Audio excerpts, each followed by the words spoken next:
What's going on, everyone? My name is Tenebris Infinite, and welcome back to Generation Zero. Today, we have a very special video for you dudes. My spoiler free review of Generation Zero's upcoming DLC, Phoenix Rising.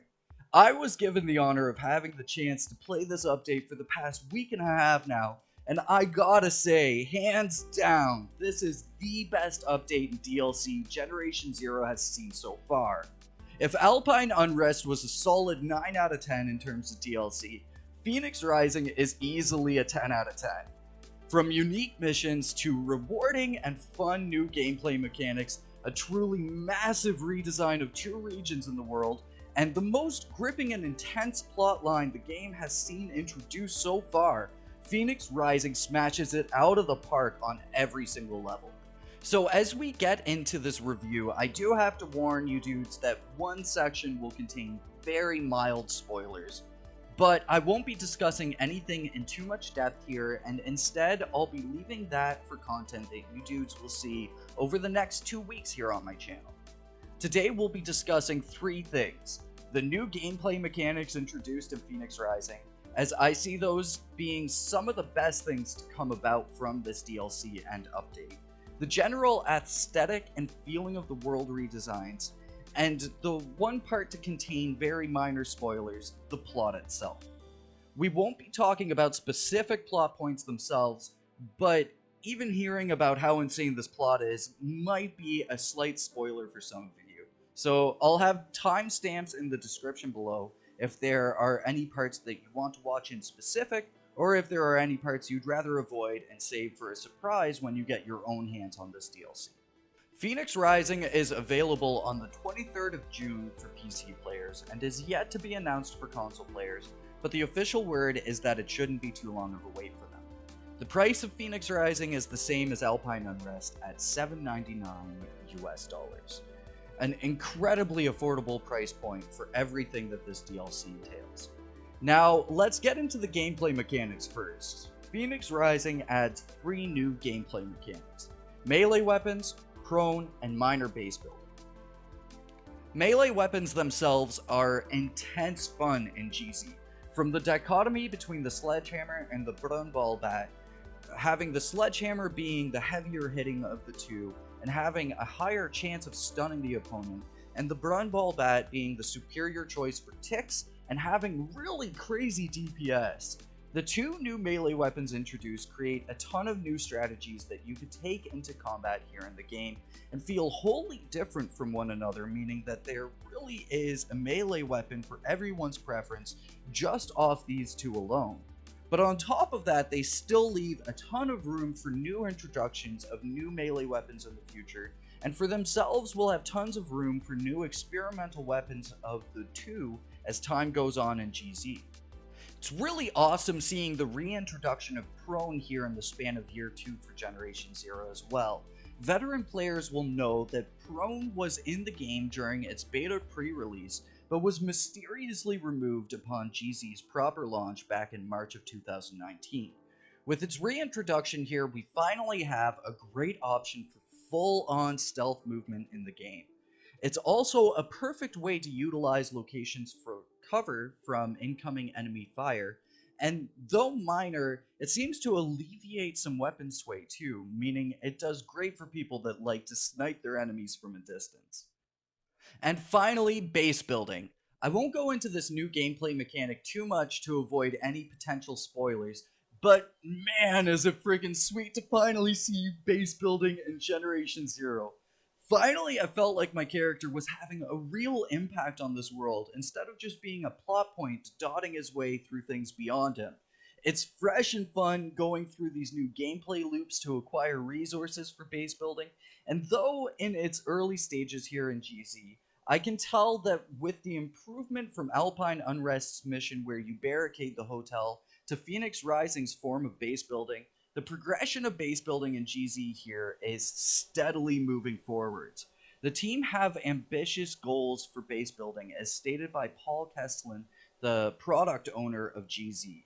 This means that we're a ways off from full-on base building in GZ, but everyone that plays Phoenix Rising will definitely agree that this is super exciting and is proof that full-on base building in GZ would be hella fun and holds a ton of potential for this game's long-lasting future. Now onto the changes in world design of FNIX Rising. Safe to say, this is the single-handed hugest update in terms of what has changed in the game world. We've seen pretty big expansions in Alpine Unrest and the Archipelago facelift, but FNIX Rising easily doubles that. The war-torn fields of the farmlands are awesome to go through. Seeing the destruction really paints a huge picture, and seeing the makeshift trench lines that offer awesome sources of combat scenarios is really cool. Having tons of lootable objects making the fields one of the best sources of a variety of items and types of ammunition, and offering some of the tightest visual storytelling we've seen in the game so far. The farmlands is a truly great area after this change. Which is rad to say. I'm not gonna lie, my dudes, the farmlands used to be my least favorite of all of the regions, and now it's easily up there in my top 3. With FNIX Rising, we've seen only half of the farmlands get a facelift, and I cannot wait to see what will happen to the second half, as that's where Bunker 666 is, to name a key location I cannot wait to see get updated when the second half of the farmlands is improved upon. And as for the southern coast, it was a completely unexpected change. The buildings FNIX have made across the southern coast feel purely alien. Maybe Cal was onto something with all of his alien theories. From massive outdoor compounds, a new source of a lootable object that might be one of the best so far in terms of pure variety, completely new locations for combat scenarios, and a high-tech feeling that we haven't had so far in the game, the Southern Coast's revamp tells a completely different story visually to what we have seen so far. The retro-futuristic feeling of GZ was always something that really drew me in, and the Southern Coast is currently a pinnacle of that future vibe. It creates some awesome combat scenarios as well, offers exploration that is rewarding not just on a loot level, but also for the WoW factor. I had quite a few locations that made me literally drop my jaw, and I hope it will for you dudes too.